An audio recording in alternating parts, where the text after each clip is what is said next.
নিয়তি কখন যে কার জীবনে কোন বাঁক নিয়ে আসে তা কেউ বলতে পারে না। কখনো কখনো নিছকে একটি চুক্তির আড়ালে লুকিয়ে থাকে জীবনের সবচেয়ে বড় চমক। বেকারত্বের কষাঘাতে জর্জরিত এক তরুণের চরম অসহায়ত্ব, আর অন্যদিকে সম্পদের পাহাড়ে বসে থাকা এক একাকী কোটিপতি তরুণীর অদ্ভুত এক প্রস্তাব, মাত্র 7 দিনের জন্য আমার স্বামী হতে হবে। শুনতে সিনেমার গল্পের মতো মনে হলেও এর পর যা ঘটেছিল তা যে কোনো পাষাণ হৃদয়কেও মুহূর্তের মধ্যে গলিয়ে দিতে বাধ্য। বন্ধুরা, আজ আপনাদের শোনাব সিলেটের এক চাঞ্চল্যকর ও হৃদয়স্পর্শী সত্য ঘটনা। সিলেটের এক অজপাড়া গায়ে জীবন সংগ্রামে টিকে থাকার আপ্রাণ চেষ্টা চালিয়ে যাচ্ছিল যুবক আহিয়ান। অনেক আগেই সে বাবাকে হারিয়েছে, আর এখন তার বেঁচে থাকার একমাত্র অবলম্বন তার জন্মদাত্রী মা। কিন্তু ভাগ্যের নির্মম পরিণাসে সেই মা আজ শয্যাশায়ী। চিকিৎসকরা সাফ জানিয়ে দিয়েছেন, জরুরি ভিত্তিতে চিকিৎসা শুরু করতে না পারলে যে কোনো সময় ঘটে যেতে পারে বড় কোনো অঘটন। উচ্চশিক্ষিত ও কঠোর পরিশ্রমী হওয়া সত্ত্বেও আহিয়ানের ভাগ্যাকাশ ছিল ঘোর অমানিসায় ঢাকা। একের পর এক ইন্টারভিউ দিয়েও জুটেছে কেবল হতাশা, কারণ তার কাছে ছিল না কোনো ঘুষের টাকা কিংবা উপর মহলের সুপারিশ। ওই দিন সে শহরের নামিদামি একটি কর্পোরেট প্রতিষ্ঠানে চাকরির জন্য সাক্ষাৎকার দিতে হাজির হয়েছিল। এটিই ছিল তার ঘুরে দাঁড়ানোর শেষ খড়কুটো। এখানেও যদি তার চাকরিটা না হয়, তবে হয়তো প্রিয় মাকে আর সে পৃথিবীর আলো দেখাতে পারবে না। সেই বিশাল ভবনের জৌলুস দেখে সে খানিকটা ভড়কে গিয়েছিল। চারপাশের মানুষের পরনে কত দামি পোশাক, কত আভিজাত্যের ছাপ, আর এসবের ভিড়ে দাঁড়িয়ে থাকা আইহান একেবারেই সাদামাটা। সাক্ষাৎকারের কক্ষের বাইরে অপেক্ষমান চেয়ারে বসে সে নিজের ডাক পড়ার প্রহর গুনছিল। তার হাতের মুঠোয় ছিল মায়ের ওষুধের ব্যবস্থাপত্র, যেটির দেখে সে বারবার একদৃষ্টে তাকিয়েছিল। তার চোখের তারায় ছিল গভীর আতঙ্ক, আর বুকের ভেতর ছিল স্রষ্টার কাছে একটাই আকুতি, হে মাবুদ, এবার অন্তত সহায় হও। অবশেষে তার নাম ঘোষণা করা হল। আইহান ধীর পায়ে কক্ষের ভেতরে প্রবেশ করল। বিশাল আকার একটি টেবিলের ওপাশে বসে আছেন সায়রা রহমান, যিনি এই বিশাল সাম্রাজ্যের কর্ণধার। বয়স খুব একটা বেশি না হলেও তার দৃষ্টিতে এক ধরনের হিমশীতল শূন্যতা বিরাজ করছিল। দেখে মনে হয় যেন জীবনের বহু রূঢ় বাস্তবতার মুখোমুখি হয়ে সে মানুষের প্রতি সমস্ত আস্থা হারিয়ে ফেলেছে। সায়রা সম্পূর্ণ ভাবলেশীন মুখে আইহানের নথিপত্র উল্টে পাল্টে দেখে প্রশ্ন ছুড়ে দিল, তোমার তো আহামরি কোনো শিক্ষাগত যোগ্যতা বা পূর্ব অভিজ্ঞতা কিছুই নেই, তাহলে কোন যুক্তিতে তোমাকে আমি এখানে নিয়োগ দেব? আহিয়ান মুহূর্তকাল নীরব থেকে উত্তর দিল, ম্যাডাম, আমার জীবনে হারানোর মতো আর কিছুই অবশিষ্ট নেই, তবে বাঁচিয়ে রাখার মতো আমার মা আছেন। এই কাজটা না পেলে আমি চিরতরে আমার মাকে হারিয়ে ফেলব। পুরো কক্ষ জুড়ে কয়েক মুহূর্তের জন্য এক পিনপতন নীরবতা নেমে এলো। সায়রা এই প্রথম ছেলেটার দিকে গভীরভাবে দৃষ্টি নিবদ্ধ পড়ল। এই যুবকের চোখের চাহনিতে বিন্দুমাত্র কৃত্রিমতা ছিল না, ছিল কেবল নির্জলা সত্য। সায়রা নিজের চেয়ার থেকে কিছুটা সামনের দিকে ঝুঁকে এসে বলল, যদি আমি তোমাকে এর চাইতেও চমৎকার কোনো প্রস্তাব দিই? আহিয়ান রীতিমতো হতবাক হয়ে গেল। জি? সায়রা সরাসরি তার চোখের দিকে তাকিয়ে স্পষ্ট উচ্চারণে বলল, আগামী 7 দিনের জন্য তুমি আমার স্বামী হিসাবে থাকবে, বিনিময়ে তোমার জীবনের সমস্ত সংকটের সমাধান আমি করে দেব। আহিয়ানের কাছে মনে হলো তার নিজের কান বোধহয় তাকে ধোঁকা দিচ্ছে। তার মুখ ফসকে কেবল একটি শব্দই বেরিয়ে এলো, কি? সায়রা অত্যন্ত ধীর ও শান্ত কণ্ঠে বুঝিয়ে বলল, এটা মূলত একটা চুক্তিবদ্ধ সম্পর্ক হবে। গণমাধ্যম, আমার ব্যবসায়িক অংশীদার এবং আত্মীয় স্বজনের সামনে টানা 7 দিন তোমাকে আমার স্বামীর ভূমিকায় অভিনয় করতে হবে। এর বিপরীতে তোমার মায়ের চিকিৎসার সম্পূর্ণ ব্যয়ভার, নগদ অর্থ এবং একটি সম্মানজনক পদ তোমাকে দেওয়া হবে। কথাগুলো শুনে আহিয়ানের পায়ের নিচ থেকে যেন মাটি সরে যাওয়ার উপক্রম হলো। এটা মোটেও কোনো নিছক মশকরা ছিল না, কিন্তু সে কিছুতেই মেলাতে পারছিল না যে ঘটনাগুলো কেন এভাবে ঘটছে। কিছুটা সাহস সঞ্চয় করে সে জিজ্ঞেস করল, কিন্তু এমনটা কেন করতে হবে? সায়রা খানিকক্ষণ নিশ্চুপ থেকে জবাব দিল, এর পেছনের কারণ তোমার জানার প্রয়োজন নেই, তুমি কেবল হ্যাঁ বা নাতে উত্তর দাও। আহিয়ানের হৃদয় ও বিবেকের মাঝে এক তুমুল দ্বন্দ্ব শুরু হলো। প্রস্তাবটি ছিল সম্পূর্ণ অদ্ভুত এবং নীতিবিরুদ্ধ, তবে অন্য প্রান্তে হাসপাতালে মৃত্যুর সাথে পাঞ্জা লড়ছে তার জন্মদাত্রী মা। সে অনেক কষ্টে নিজেকে সামলে নিয়ে প্রশ্ন করল, আর যদি আমি প্রস্তাবে রাজি না হই? সায়রা সম্পূর্ণ আবেগহীন স্বরে উত্তর দিল, তাহলে তুমি এখনই বেরিয়ে যেতে পারো এবং অন্য যে কোনো জায়গায় নিজের ভাগ্য পরীক্ষা করে দেখতে পারো। এ কথা কানে যেতেই আহিয়ানের চোখের সামনে তার মুমূর্ষু মায়ের মুখচ্ছবি ভেসে উঠল। সে যেন একেবারে দেয়ালে পিঠ থেকে যাওয়া এক মানুষ। কিছুক্ষণ গুম মেরে থেকে সে মাথা অবনত করে সম্মতি জানালো, আমি আপনার প্রস্তাবে রাজি। সায়রা কালক্ষেপণ না করে তার ব্যক্তিগত সহকারীকে তলব করল এবং চুক্তির দলিল প্রস্তুত করার নির্দেশ দিল। দেখতে দেখতেই যাবতীয় কাগজপত্র তৈরি হয়ে গেল। আহিয়ান চুক্তিপত্রের ধারাগুলো খুব একটা যাচাই না করেই নিজের স্বাক্ষর বসিয়ে দিল। ওই মুহূর্তে তার চোখে কেবল একটাই দৃশ্য ভাসছিল, তার মায়ের সুচিকিৎসার ব্যবস্থা। সায়রা নির্দেশ দিল, আজ বিকেল গড়াতেই তুমি আমার বাড়িতে এসে উঠবে। আইহান মাথা নেড়ে তার কথায় সায় দিল। গোধূলি লগ্নে সে যখন সায়রার বাসভবনে গিয়ে পা রাখল, বিস্ময়ে তার চোখ ছানাবড়া হয়ে গেল। এত বিশাল ও রাজকীয় প্রাসাদ সে জীবনেও দেখেনি। চারদিকের সবকিছুই ছিল মহামূল্যবান ও নিখুঁতভাবে সাজানো। তবে সবচেয়ে আশ্চর্যের ব্যাপার হল, সেই বাড়ির কোথাও এতটুকু প্রাণের স্পন্দন বা আপনত্বের ছোঁয়া ছিল না। প্রচুর পরিচারক থাকা সত্ত্বেও তাদের সবার চেহারায় একটা আতঙ্কের ছাপ স্পষ্ট, যেন এই প্রাসাদে হাসি খুশি থাকা সম্পূর্ণ নিষিদ্ধ। সায়রা সিঁড়ি বেয়ে নিচে নেমে এসে তাকে জানাল, আজ থেকে তোমার ঠিকানা এখানেই, তবে এটা মাথায় গেঁথে নিও যে বাহিরের পৃথিবীর কাছে আমরা একেবারে ত্রুটিহীন এক দম্পতি। আইহান নিচু স্বরে প্রশ্ন করল, আর এই ঘরের চার দেওয়ালের ভেতর? সায়রা তার দিকে দৃষ্টিপাত না করেই জবাব দিল, ঘরের ভেতর আমরা নিতান্তই দুজন অচেনা মানুষ। এই কথাটা শুনে আইহানের বুকের ভেতরটা কেমন যেন খচ করে উঠল। তাকে থাকার জন্য একটি নির্দিষ্ট কক্ষ বুঝিয়ে দেওয়া হলো। সেই ঘরের বিছানায় বসে সে ভাবতে শুরু করল, এটা আবার কেমন ধরনের জীবন, যেখানে প্রাচুর্যের কোনো কমতি নেই অথচ আত্মার কোনো খোরাক নেই। ঠিক সেই মুহূর্তেই হাসপাতাল থেকে তার মুঠোফোনে একটি কল এলো। আপনার চিকিৎসা কার্যক্রম ইতিমধ্যে শুরু হয়ে গেছে, অপর প্রান্ত থেকে জানানো হলো। স্বস্তিতে আহিয়ানের দু চোখ বেয়ে জল গড়িয়ে পড়ল। সে ছাদের দিকে দৃষ্টি তুলে অত্যন্ত ধীর স্বরে সৃষ্টিকর্তাকে বলল, তোমাকে অশেষ ধন্যবাদ। সে মনে মনে উপলব্ধি করল, তার নেওয়া এই পদক্ষেপ হয়তো নীতিগতভাবে ভুল, কিন্তু ওই মুহূর্তে এটাই ছিল সবচেয়ে বেশি অত্যাবশ্যকীয়। রাতের বেলায় খাবার টেবিলে বসতে গেলে সায়রাও তার বিপরীত দিকে এসে বসল। তাদের দুজনের মাঝখানে এক অদ্ভুত নীরবতা বিরাজ করছিল। আহিয়ান কিছুটা সাহস সঞ্চয় করে মুখ খুলল। আমার মায়ের চিকিৎসায় এগিয়ে আসার জন্য আপনাকে আন্তরিক ধন্যবাদ। সায়রা অত্যন্ত নির্লিপ্তভাবে উত্তর দিল, এটা নিছকই আমাদের একটা ব্যবসায়িক চুক্তি, এখানে আবেগের কোনো স্থান নেই। তবে আহিয়ান বেশ ভালোভাবেই বুঝতে পারছিল যে সায়রার কথার সুর যতটা রুক্ষ, তার ভেতরের মনটা ঠিক ততটাও কঠিন নয়। সেই রাতটায় আহিয়ানের দু চোখে একটুও ঘুম ধরা দিল না। সে কেবলই চিন্তা করতে লাগল যে আগামী 7টা দিন তাকে কিভাবে পার করতে হবে। সে ঘুণাক্ষরেও টের পাচ্ছিল না যে এই 7টি দিন তার জীবনের পুরো গতিপথকে চিরতরে বদলে দিতে যাচ্ছে। শুধু তাই নয়, সে এটাও জানত না যে তরুণীকে সে কেবল একজন অহংকারী ও পাষাণ হৃদয়ের অধিকারিণী ভেবে এসেছে, সেই মেয়েটির ভেতরেও লুকিয়ে আছে এক ক্ষতবিক্ষত হৃদয়, যা সময়ের সাথে সাথে তার কাছে ঠিকই উন্মোচিত হবে। পরের দিন সকালে ঘুম ভাঙার পর আহিয়ান কয়েক সেকেন্ডের জন্য ঠাহরই করতে পারল না যে সে আসলে কোন জায়গায় শুয়ে আছে। কক্ষের সুবিশাল জানালা গলে ভেতরে আসা সূর্যের আলো, দামি আসবাবপত্র এবং চারপাশের শুনশান নীরবতা তাকে স্মরণ করিয়ে দিল যে সে আর তার সেই ভাঙাচোরা কুঁড়ে ঘরে নেই, বরং এমন এক বিলাসবহুল প্রাসাদে আছে যেখানে সবকিছুর প্রাচুর্য থাকলেও আপন বলতে কেউ নেই। সে যখন নিচে খাবার ঘরে এসে পৌঁছল, দেখল টেবিলে চমৎকার প্রাতরাশ সাজিয়ে রাখা হয়েছে ঠিকই, কিন্তু সেখানে কোনো মানুষের আনাগোনা নেই। ঠিক ওই সময়ই একজন পরিচারক এসে তাকে জানালো, ম্যাডাম নিজের অফিসে আপনার জন্য অপেক্ষা করছেন। আহিয়ান দ্রুত অফিস কক্ষে গিয়ে হাজির হল। সায়রা পূর্ব থেকেই সম্পূর্ণ প্রস্তুত হয়ে তার চেয়ারে বসেছিল, পেশাদার পোশাক আর একদম কর্পোরেট চেহারায়। সে আহিয়ানের দিকে দৃষ্টি নিক্ষেপ করে বলল, আজ থেকেই তোমার প্রশিক্ষণ শুরু হতে যাচ্ছে। কিসের প্রশিক্ষণ? আহিয়ান কৌতূহল নিয়ে জানতে চাইল। সায়রা একটি নথিপত্রের ফোল্ডার তার দিকে বাড়িয়ে দিয়ে বলল, আমার স্বামী হিসাবে দায়িত্ব পালনের প্রশিক্ষণ। কথাটা শুনে আহিয়ান কিছুটা অস্বস্তিতে পড়ে গেল। সায়রা অত্যন্ত ধীর ও শান্ত কণ্ঠে তাকে বুঝিয়ে বলতে শুরু করল, জনসম্মুখে তাকে ঠিক কেমন আচরণ করতে হবে, সাংবাদিকদের সামনে কিভাবে হাসি মুখে পোজ দিতে হবে, ঠিক কোন মুহূর্তে তার হাত চেপে ধরতে হবে এবং সর্বোপরি কি কথা বলা যাবে আর কি বলা যাবে না। সবসময় মনে রাখবে, সায়রা বেশ কড়া সুরেই সাবধান করে দিল, তোমার সামান্য একটা ভুলেই কিন্তু সব কিছু একেবারে ধূলিসাৎ হয়ে যেতে পারে। আহিয়ান সম্মতি জানিয়ে মাথা নাড়লেও তার অন্তরে এই পুরো ব্যাপারটাই বড্ড বেমানান ঠেকছিল। মানুষের মধ্যকার সম্পর্ক তো কাউকে শিখিয়ে পড়িয়ে হয় না, এটা সম্পূর্ণ অনুভবের বিষয়। অথচ এখানে প্রতিটি আবেগ আর আচরণ যেন আগে থেকে লেখা কোনো নাটকের চিত্রনাট্য। দুপুরে তারা দুজন একটি ব্যবসায়িক বৈঠকে অংশ নিতে গেল। সেই আসরে শহরের অনেক নামিদামি ও প্রভাবশালী ব্যক্তিত্বের উপস্থিতি ছিল। সায়রা কক্ষের ভেতরে পা রাখা মাত্রই উপস্থিত সকলের দৃষ্টি তার উপর নিবদ্ধ হল।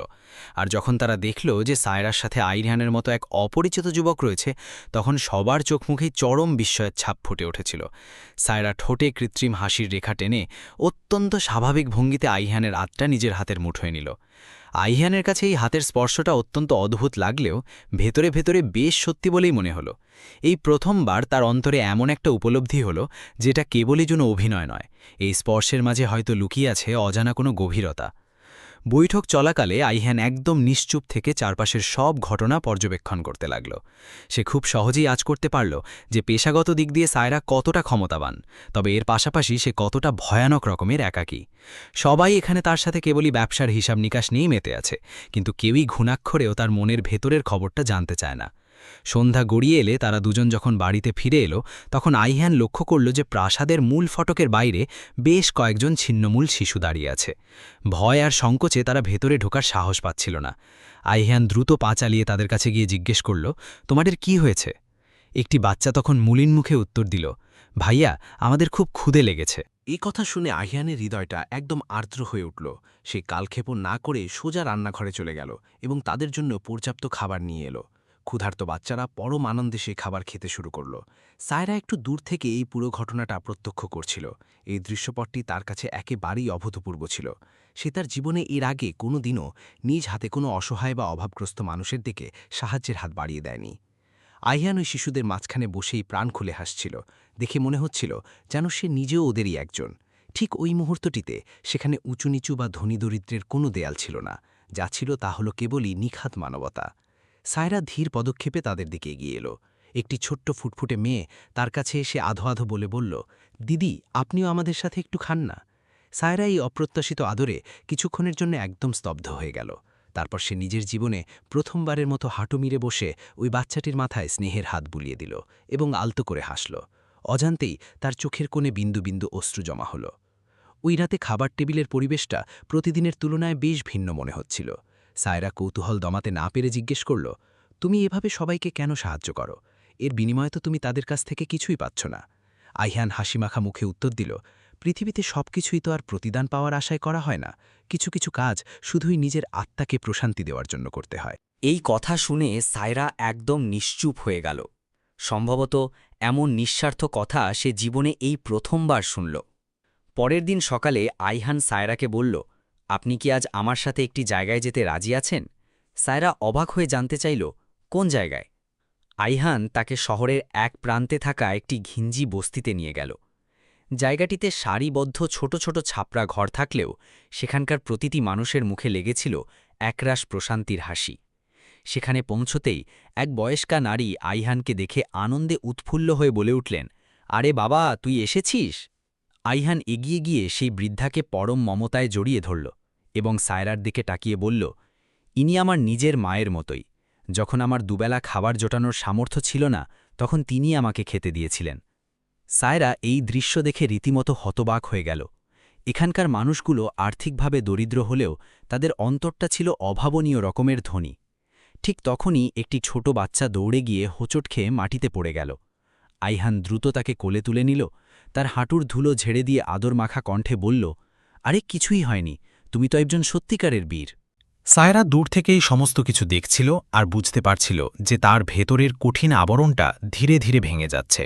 সে নিজেও খুব সাবলীলভাবে ওই সহজ সরল পরিবেশটার সাথে একাত্ম হয়ে যেতে শুরু করল। সে বাচ্চাদের সাথে গোল হয়ে বসে গল্প জমালো এবং জীবনে প্রথমবারের মতো কোনো মেকি আবরণ ছাড়াই প্রাণ খুলে হাসল।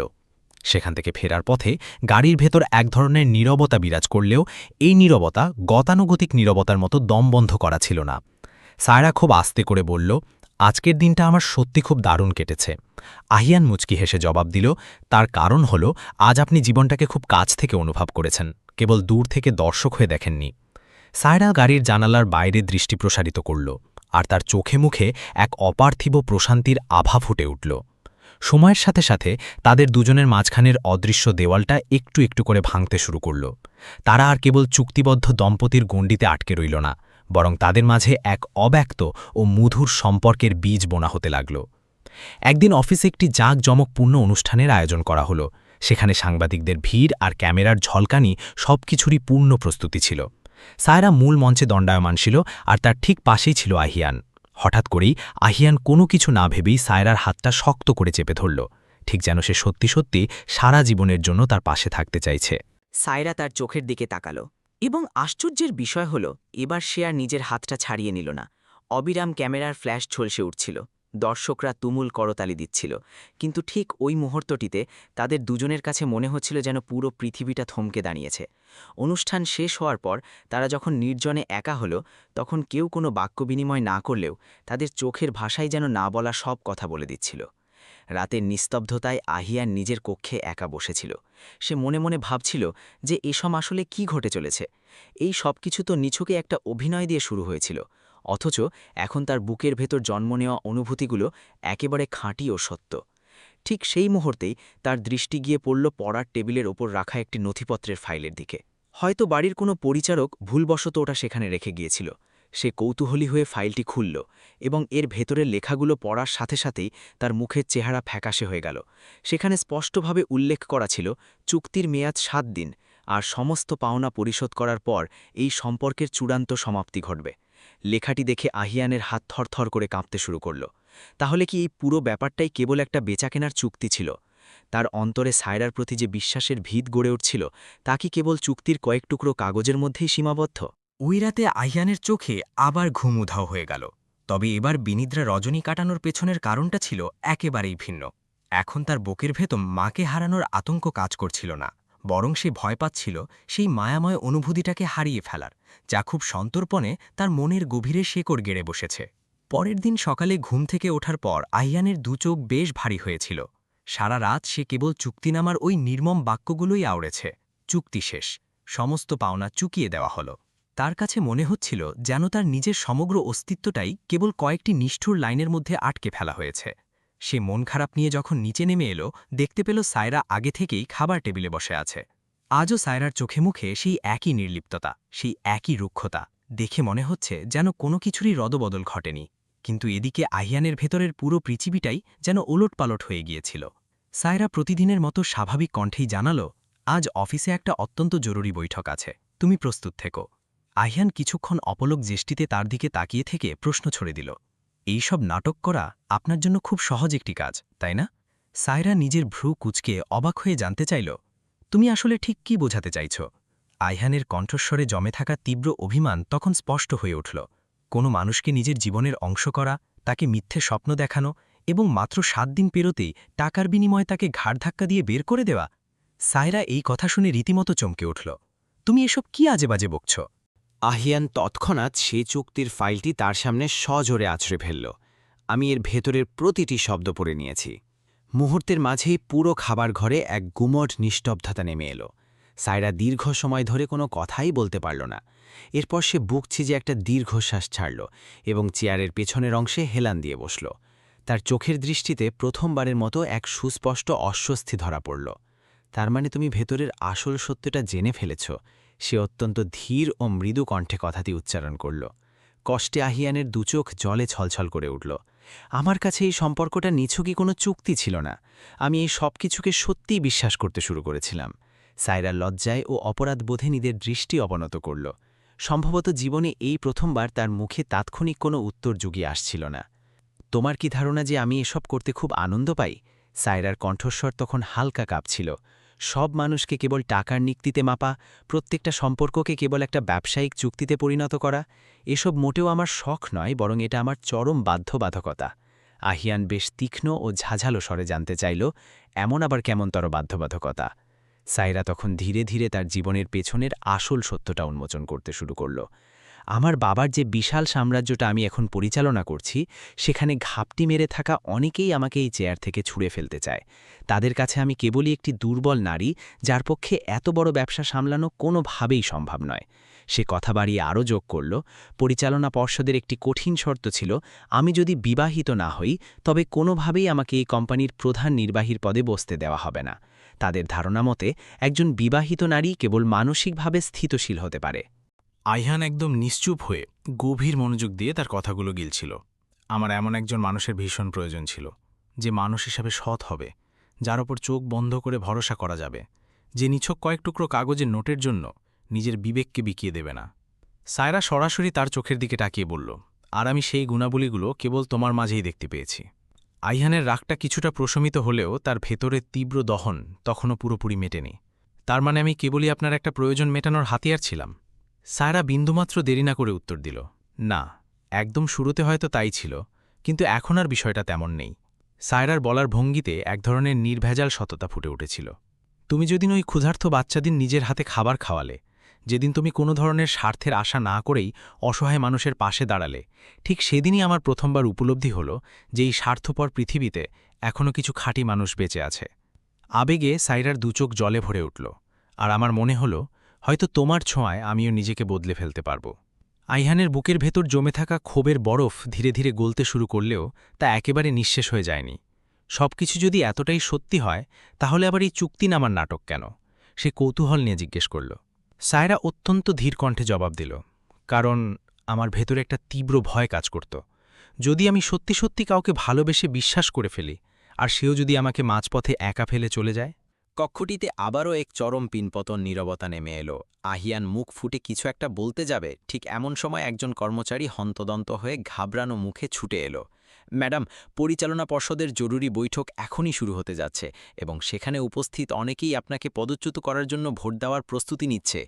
খবরটা শোনামাত্রই সায়রা নিজের চেয়ার ছেড়ে উঠে দাঁড়ালো। তার চেহারায় আবারও সেই আগের মতো কাঠিন্য ফিরে এলো। চলো যাই। বোর্ড মিটিংয়ের ভেতরের পরিবেশটা রীতিমতো থমথমে ও উত্তেজনাপূর্ণ ছিল। কোম্পানির রাঘব বোয়াল সব পরিচালকরা তাদের আসনে বসেছিলেন এবং তাদের সকলের তীক্ষ্ণ দৃষ্টি সায়রার উপরই নিবদ্ধ ছিল। তাদের মধ্য থেকে একজন পরিচালক নিজের জায়গা থেকে দাঁড়িয়ে বললেন, সায়রা, আমাদের কারোরই মনে হচ্ছে না যে আপনি এই বিশাল কর্পোরেট প্রতিষ্ঠান সামলানোর যোগ্যতা রাখেন, আর আপনার এই হঠাৎ করে হওয়া বিয়েটাও আমাদের কাছে স্রেফ একটা লোক দেখানো নাটক বলেই মনে হচ্ছে। তার এই কথা শোনার পর পুরো কক্ষ জুড়ে ফিসফাস আর গুঞ্জন শুরু হয়ে গেল। সায়রা পরিস্থিতি স্বাভাবিক রাখার চেষ্টা করে বলল, আমার ব্যক্তিগত জীবন নিয়ে এখানে প্রশ্ন তোলাটা আপনাদের জন্য মোটেও শোভনীয় নয়। ঠিক তখনই আরেকজন পরিচালক ফোরন কেটে বলে উঠলেন, আপনার এই বিয়ের দাবি যদি সত্যিই হয়ে থাকে, তাহলে আপনার স্বামী মশাই এখন কোথায়? তিনি কি এই বিপদের মুহূর্তে আপনার পাশে এসে দাঁড়িয়েছেন? সায়রা এই প্রশ্নের কোনো সদুত্তর না পেয়ে কিছুক্ষণ একদম নিশ্চুপ হয়ে রইল। সে অসহায়ের মতো আহিয়ানের দিকে তাকালো, যেন তার কাছ থেকে কোনো সাহায্যের আশা করছে, কিন্তু মুখ ফুটে সে কিছুই বলতে পারছিল না। ঠিক সেই মুহূর্তে আহিয়ানের মস্তিষ্কের ভেতরে এক ঝড় বয়ে যাচ্ছিল। তার এক পাশে ছিল তার নিজের ভেঙে চুরমার হয়ে যাওয়া বিশ্বাস, আর অন্য পাশে সায়রার জীবনের নির্মম সত্য ও তার টিকে থাকার সংগ্রাম। কয়েক মুহূর্তের নীরবতা ভেঙে আহিয়ান ধীরে ধীরে নিজের জায়গা থেকে উঠে দাঁড়ানো। উপস্থিত সবার উৎসুক দৃষ্টি তখন তার দিকেই তাক করা। সে দৃপ্ত পায়ে সামনে এগিয়ে এসে সায়রার ঠিক পাশটিতে গিয়ে দাঁড়াল। এরপর সে পরম ভরসায় তার হাতটা নিজের হাতের মুঠোয় তুলে নিল। তবে এইবারের হাত ধরাটা কোনো চিত্রনাট্যের অংশ ছিল না, ছিল না কোনো লোকদেখানো অভিনয়। আমি সব পরিস্থিতিতে ওনার পাশেই আছি, আহিয়ান একদম স্পষ্ট ও জোরালো কণ্ঠে ঘোষণা করল। পুরো সভাকক্ষ মুহূর্তেই একেবারে নিস্তব্ধ হয়ে গেল।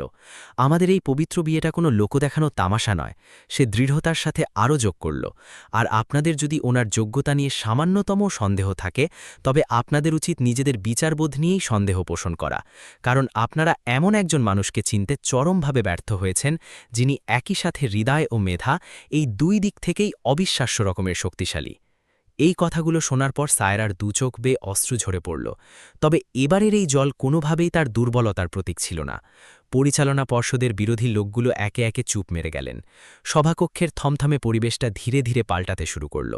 কিছুক্ষণ পর যখন আনুষ্ঠানিক ভোটাভুটি হল, তখন চূড়ান্ত ফলাফল সায়রার পক্ষেই গেল। অবশেষে দীর্ঘ বৈঠকের সমাপ্তি ঘটল। উপস্থিত পরিচালকরা ধীরে ধীরে কক্ষ ছেড়ে বাইরে বেরিয়ে যেতে লাগলেন। সায়রা ঠিক ওই জায়গাটিতেই স্থির হয়ে দাঁড়িয়ে রইল, একদম নিশ্চুপ, চরম আবেগাপ্রত, আর তার ঠোঁটের কোণে লেগে থাকা এক চিলতে হাসি নিয়ে। আইহান পেছন ফিরে দরজার দিকে পা বাড়াতেই আইহান বলে সায়রা তাকে ডাক দিল। সে থমকে দাঁড়ালো ঠিকই, কিন্তু নিজের ঘাড় ঘুরিয়ে পেছনে তাকাল না। সায়রা ধীর পায়ে তার কাছে এগিয়ে এসে মৃদুস্বরে বলল, আজ তুমি আমার জন্য যা করলে, সেটা করা তোমার মোটেও উচিত হয়নি। আইহান হালকা হেসে জবাব দিল, তা হয়তো ঠিক, তবে এবার আমি যা করেছি তা একেবারে নিজের অন্তরের তাগিদ থেকে করেছি, কোনো চুক্তির বাধ্যবাধকতা থেকে নয়। সায়রা একদৃষ্টে তার মুখের দিকে তাকিয়ে রইল। আমাদের চুক্তির 7 দিনের মেয়াদ তো এখন প্রায় শেষের পথে।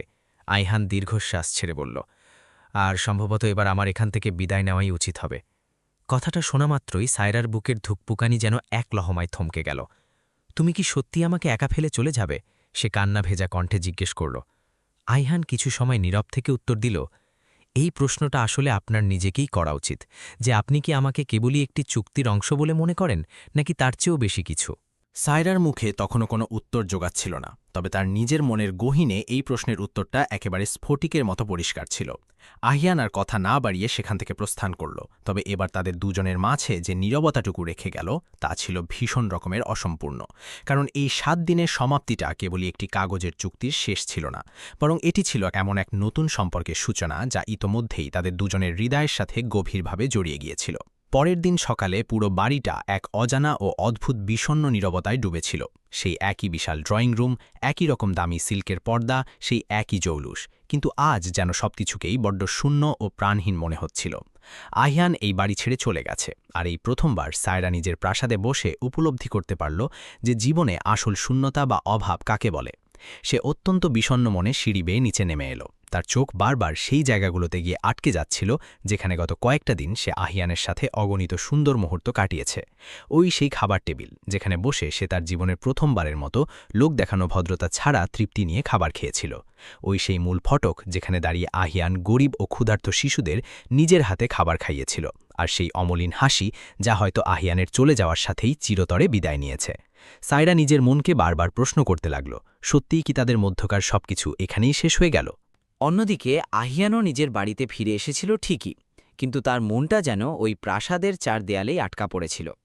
তার মা এখন আগের চেয়ে অনেকটাই সুস্থতার পথে, নিয়মিত চিকিৎসা চলছে, চারপাশের সবকিছুই ধীরে ধীরে ঠিক হয়ে আসছিল।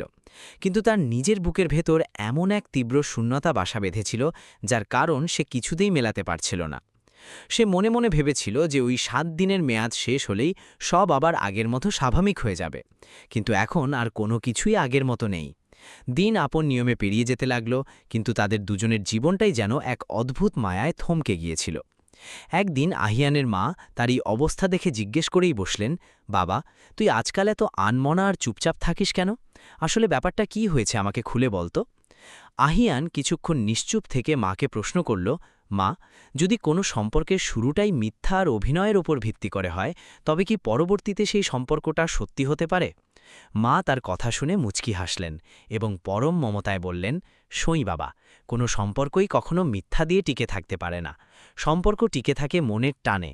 যদি দুজনের মন একদম সাচ্চা হয়, তবে সেই সম্পর্কের শুরুটা যেভাবেই হোক না কেন, তার শেষ পরিণতিটা অবশ্যই সুন্দর হবে। মায়ের বলা এই মহামূল্যবান কথাটি আহিয়ানের মনের গভীরভাবে গেঁথে গেল। এদিকে সায়রার জীবনের গতিপথ সম্পূর্ণ বদলে গিয়েছিল। সে এখন আর আগের মতো সেই পাষাণ হৃদয় আর রূঢ় স্বভাবের মানুষটি নেই। সে তার নিজের কোম্পানিতে অভাবনীয় সব যুগান্তকারী পরিবর্তন নিয়ে এলো। নিচুতলার কর্মচারীদের জন্য নতুন নতুন সুযোগ সুবিধার ব্যবস্থা করল, গরিব ও অসহায় মানুষদের চিকিৎসার জন্য ফ্রি হেলথ ক্যাম্প চালু করল, এবং কোম্পানির প্রতিটি বড় সিদ্ধান্তে সে ব্যবসায়িক লাভের চেয়ে মানবতাকেই বেশি প্রাধান্য দিতে লাগল। তবে এত সব প্রাপ্তির মাঝেও একটি জায়গা এখনও ভীষণ রকম অপন্ন রয়ে গিয়েছিল, আর তা হল আহিয়ানের অভাব। একদিন গোধূলি লগ্নে সায়রা একাই সেই ঘিঞ্জি বস্তিটাতে গিয়ে হাজির হল, যেখানে আহিয়ান তাকে প্রথমবার নিয়ে গিয়েছিল। সেখানে আজও সেই একই বাচ্চাদের কোলাহল ছিল, তাদের মুখে সেই একই নিষ্পাপ হাসি লেগেছিল। শুধু অভাব ছিল আহিয়ানের উপস্থিতির। একটি ছোট মেয়ে দৌড়ে তার কাছে এসে জিজ্ঞেস করল, দিদি, সেই ভাইয়াটা কি আজ তোমার সাথে আসেনি? কথাটি শুনে সায়রার দু চোখ জলে ছলছল করে উঠল। সে অত্যন্ত ধীর কণ্ঠে বাচ্চাটিকে জিজ্ঞেস করল, আচ্ছা, যদি সে এখানে আবার ফিরে আসে, তবে কি তুমি তাকে আর যেতে না দিয়ে আটকে রাখবে? বাচ্চাটি খুব সহজ সরল ভঙ্গিতে উত্তর দিল, যদি কোনো মানুষ নিজের আপন হয়, তবে তো তাকে কখনোই দূরে চলে যেতে দেওয়া উচিত নয়, তাই না দিদি? বাচ্চাটির এই কথা শুনে সায়রা যেন তার জীবনের সবচেয়ে কাঙ্ক্ষিত উত্তরটি পেয়ে গেল। ঠিক তার পরের দিনই সে কাউকে কিছু না জানিয়ে সোজা আহিয়ানের বাড়ির দরজায় গিয়ে হাজির হল। কলিং বেল বাজাতেই আহিয়ান এসে দরজা খুলল, এবং নিজের চোখের সামনে সায়রাকে দাঁড়িয়ে থাকতে দেখে সে বিস্ময়ে হতভাগ হয়ে গেল। বেশ কিছুক্ষণের জন্য তাদের দুজনের মুখ দিয়েই কোনো কথা সরল না। তাদের চোখে বলার মতো অনেক গল্প লুকিয়েছিল, কিন্তু মুখে প্রকাশ করার মতো উপযুক্ত শব্দের বড্ড অভাব ছিল। সায়রা অত্যন্ত ধীর কণ্ঠে অনুমতি চাইল, আমি কি তোমার ঘরের ভেতরে আসতে পারি? আহিয়ান কিছু না বলে কেবল মাথা নেড়ে সম্মতি জানাল। তারা দুজন পাশাপাশি বসল। ঘরের ভেতরের পরিবেশটা অদ্ভুত এক গাম্ভীর্যে থমথম করছিল। সায়রা নিজের মনের সবটুকু সাহস সঞ্চয় করে বলল, আমাদের চুক্তির সেই 7 দিন তো ইতোমধ্যেই শেষ হয়ে গেছে, আর সেই সাথে শেষ হয়েছে আমাদের কন্ট্রাক্টও। আহিয়ান ম্লান হেসে উত্তর দিল, হ্যাঁ, আমাদের মধ্যকার সবকিছুরই তো অবসান ঘটেছে। সায়রা কালক্ষেপণ না করে দৃঢ়স্বরে প্রতিবাদ জানাল, না, আমাদের সবকিছুর এখনও শেষ হয়ে যায়নি। আহিয়ান অবাক দৃষ্টিতে তার পানে তাকাল। সায়রার চোখের দৃষ্টিতে আজ সেই পুরনো অহংকার বা কাঠিন্যের লেশ মাত্র ছিল না, সেখানে চিকচিক করছিল কেবল এক বুক সত্য ও ভালোবাসা। আমি আজ তোমার কাছে একটি বিশেষ প্রশ্ন নিয়ে এসেছি, সে শান্ত কণ্ঠে বলল। আহিয়ান কোনো প্রতিউত্তর না করে চুপচাপ বসে রইল। সায়রা একটি গভীর দীর্ঘশ্বাস টেনে নিয়ে সরাসরি বলল, তুমি কি ওই মিথ্যা চুক্তির বাইরে এসে সত্যি সত্যি সারা জীবনের জন্য আমার স্বামী হতে রাজি আছো? একথা শোনা মাত্রই পুরো ঘরে যেন এক অপার্থিব নিস্তব্ধতা নেমে এলো। আহিয়ানের চোখের তারায় তখন চরম বিস্ময়, সীমাহীন আনন্দ আর হারানোর ভয় সবকিছুই একসঙ্গে খেলা করছিল। সায়রা, এটা নতুন কোনো ব্যবসায়িক চুক্তি নয় তো? সে সন্দিহান হয়ে জিজ্ঞেস করল। সায়রা এপাশ ওপাশ মাথা নেড়ে বলল, না, এবার এই প্রস্তাবটা আমার একেবারে অন্তরের গভীর থেকে। এখানে কোনো ব্যবসায়িক শর্ত নেই কোনো নির্দিষ্ট মেয়াদের কন্ট্রাক্ট। আহিয়ান কিছুক্ষণ নীরব থাকার পর প্রাণ খুলে হাসল। তুমি কি জানো, সে সায়রার দিকে তাকিয়ে বলল, তোমার এই প্রশ্নটা আরও অনেক আগেই আমাকে করা উচিত ছিল। সায়রা ঠোঁটের কোণে লাজুক হাসি ফুটিয়ে তুলল। ঠিক আছে, তাহলে এখন তো জিজ্ঞেস করছি, তোমার চূড়ান্ত জবাবটা কি? আহিয়ান সরাসরি তার মায়াবী চোখের দিকে তাকিয়ে দৃঢ়তার সাথে বলল, হ্যাঁ, আমি রাজি। আর এবারে রাজি হওয়াটা একদম সারা জীবনের জন্য। আনন্দে সায়রার দুচোখ বেয়ে অঝোর ধারায় জল গড়িয়ে পড়ল। তবে এই অস্ত্রগুলো ছিল বাঁধ ভাঙা সুখের। এর কিছুদিন পরেই তারা দুজন বিবাহ বন্ধনে আবদ্ধ হল। এই বিয়েতে কোনো আড়ম্বর ছিল না কোনো লোক দেখানো জৌলস বা মিডিয়ার শোরগোল। সেখানে ছিল কেবলই নিখাত সরলতা, কাছের কিছু আপন মানুষ আর দুটো খাঁটি মনের মিলন। আহিয়ানের মা নবদম্পতিকে প্রাণ ভরে আশীর্বাদ করলেন, আর ওই দিনটিতেই জীবনের প্রথমবার সায়রার মনে হল যে সে সত্যি সত্যিই একটি আপন পরিবারের দেখা পেয়েছে। বিয়ের পর্ব চুকিয়ে তারা দুজনে মিলে কাঁধে কাঁধ মিলিয়ে তাদের কোম্পানিকে এক নতুন ও মহৎ লক্ষ্যের দিকে এগিয়ে নিয়ে গেল। তাদের সেই প্রতিষ্ঠানটি এখন আর কেবল মুনাফা লোটার কোনো যন্ত্র ছিল না, বরং তা হয়ে উঠেছিল অসহায় মানুষের পাশে দাঁড়ানোর এক বিশাল মাধ্যম। দরিদ্রদের বিনামূল্যে চিকিৎসার জন্য হেলথ ক্যাম্প, ছিন্নমূল শিশুদের জন্য অবৈতনিক বিদ্যালয় স্থাপন এবং অধস্তন কর্মচারীদের প্রাপ্য সম্মান বুঝিয়ে দেওয়া। তাদের প্রতিটি পদক্ষেপে এখন কেবল মানবতারই জয়গান গাওয়া হতে লাগল। সায়রা এখন আর কেবল একজন বিত্তশালী নারীই রইল না, সে তার অন্তরের দিক থেকেও এক প্রকৃত ধনী মানুষে পরিণত হয়েছিল। আর অন্যদিকে আইহান, সেও এখন আর কেবলই এক হতদরিদ্র বেকার যুবক নয়, সে নিজেকে এমন এক মহামানবে পরিণত করেছিল যে কেবল তার সত্যবাদিতা আর পবিত্র মন দিয়ে দুনিয়ার সব বাধা জয় করে নিয়েছে। তারা দুজনে একে অপরের পরিপূরক হয়ে চরম সুখে দিনাতিপাত করতে লাগল, এবং তাদের কাটানো প্রতিটি দিনকেই মনে হতো যেন এক চমৎকার নতুন সূচনা। কারণ তাদের এই পবিত্র সম্পর্কের ভিত এখন আর কোনো চুক্তির কাগজে সীমাবদ্ধ ছিল না, বরং তা লেখা হয়েছিল দুজনের হৃদয়ের গভীরতম স্থানে। এই হৃদয়স্পর্শী গল্পটি থেকে আমরা আসলে কি শিক্ষা লাভ করতে পারি? আমাদের জীবনে বেঁচে থাকার জন্য অর্থের প্রয়োজন অবশ্যই আছে, তবে তার চেয়েও হাজার গুণ বেশি প্রয়োজনীয় হল মানুষের ভেতরের মানবতা আর সততা। একটি প্রকৃত সম্পর্ক কখনো কোনো কাগজে চুক্তি দিয়ে গড়ে ওঠে না, এটি গড়ে ওঠে দুজনের পারস্পরিক বিশ্বাস আর মনের গভীর টান থেকে। আর জীবনের কিছু কিছু অদ্ভুত ও বেমানান সিদ্ধান্তই অনেক সময় আমাদের আসল ও স্থায়ী সুখের ঠিকানায় পৌঁছে দেয়। এবার আপনারাই একটু ভেবে বলুন তো, আপনারা যদি আজ আহিয়ানের জায়গায় থাকতেন, তবে কি মায়ের প্রাণ বাঁচাতে এমন 7 দিনের এক ভুয়া সম্পর্কের প্রস্তাব মেনে নিতেন? আর যদি আপনারা সায়রার জায়গাতে থাকতেন, তবে কি একেবারে অচেনা অজানা একজন মানুষের উপর নিজের জীবনের এত বড় একটা বাজি ধরে বিশ্বাস স্থাপন করতে পারতেন? আপনাদের মূল্যবান মতামত অবশ্যই নিচের কমেন্ট বক্সে লিখে জানাবেন, কারণ আপনাদের এই ইতিবাচক চিন্তাধারা হয়তো অন্য কোনো হতাশাগ্রস্ত মানুষের জীবনের মোড় ঘুরিয়ে দিতে পারে। আপনাদের যদি এই ধরনের মন ছুঁয়ে যাওয়া শিক্ষণীয় গল্পগুলো ভালো লেগে থাকে, তবে অবশ্যই আমার চ্যানেলটি সাবস্ক্রাইব করে পাশে থাকবেন, কারণ এই চ্যানেলের প্রতিটি গল্প কেবল আপনাদের বিনোদনই দেয় না, বরং আপনাদের অন্তরে এক গভীর অনুভূতিরও জন্ম দেয়। ভালো থাকবেন সবাই, দেখা হবে আগামী পর্বে নতুন কোনো গল্পের সাথে।